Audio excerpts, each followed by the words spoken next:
Hey everybody, this is Kelly Williams with Williams Family Feeder Cattle. We're located in Amite, Louisiana, out on Highway 16.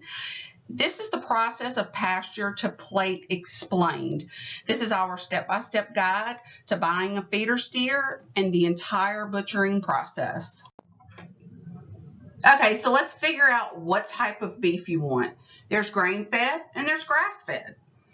So let's just get informed. We're going to go over the differences of grain-fed versus grass-fed. Here at Williams Family Feeder Cattle, our cattle are grain finished. They're raised out on the pasture. They eat grass and hay. And about 3 or 4 months before their process date, we transition them over to a grain-based diet. It's a slow, gentle process. So that we can maximize everything that this grain is going to do for them. It's a very high energy grain. It's the biggest part of what we do. This is what provides the superior marbling that we've all come to expect. Now, grass-fed, it's just that. These cattle are finished on grass. That's all they eat. And when they get up to market weight or it's time for them to go to slaughter, it just takes a lot longer because they're lacking the energy for growth that's provided in the grain. Now, because of their diet being plant-based, the beef is going to be a lot leaner and it's going to be a lot more grainy or have a lot more texture than that of a grain-fed steak. It's just not as tender. Okay, so what do you prefer, grain-fed or grass-fed? Okay, so let's choose a local farm or ranch.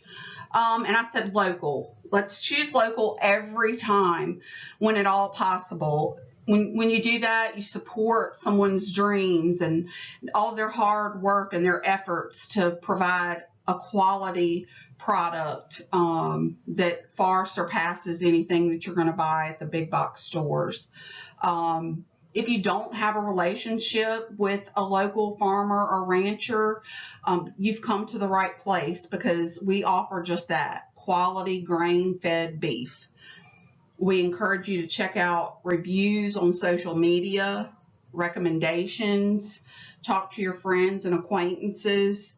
You need to be sure that the farm or ranch that you choose has a good reputation and that their beef is consistently tender and juicy.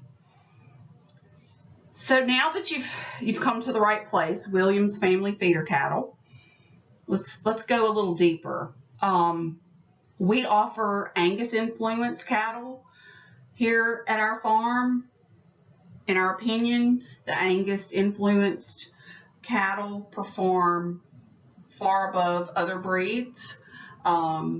They grade well so that you have tender, juicy beef each and every time.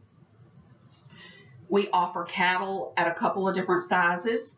You can get an extra large steer weighing in at 1,200 pounds or a large steer weighing in at 800 pounds. That's our most popular weight. It's not too much, it's not too little, and it's enough to go around to share with another family or a friend.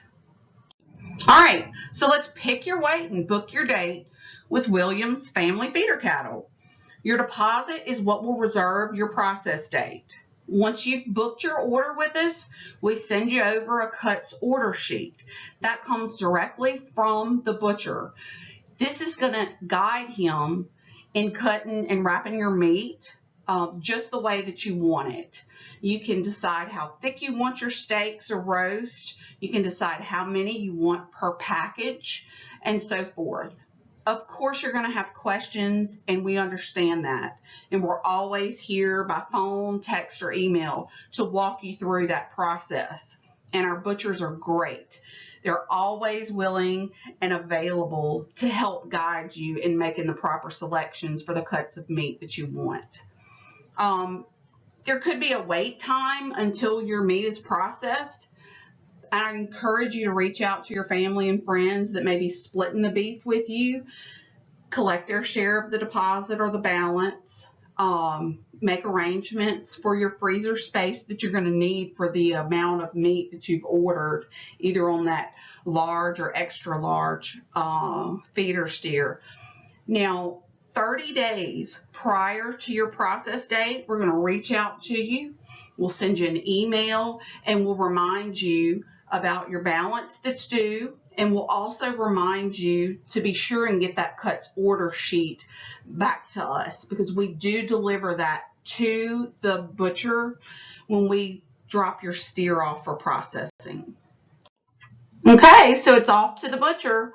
At this point in the process, you've paid your deposit and you've just been waiting for your butcher date. We're going to deliver your feeder steer to the butcher for processing along with your cuts order sheet. So now that your steer's been delivered to the butcher for processing, they're going to clean the animal, they're going to skin it, and then they're going to move the animal over to what's called the rail. The rail is where they're going to weigh your carcass weight, and they're going to dry age your carcass.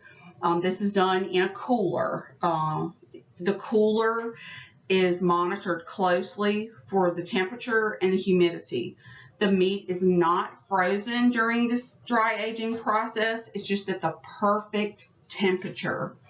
The benefits to the dry aging process is to add flavor and tenderness to your beef.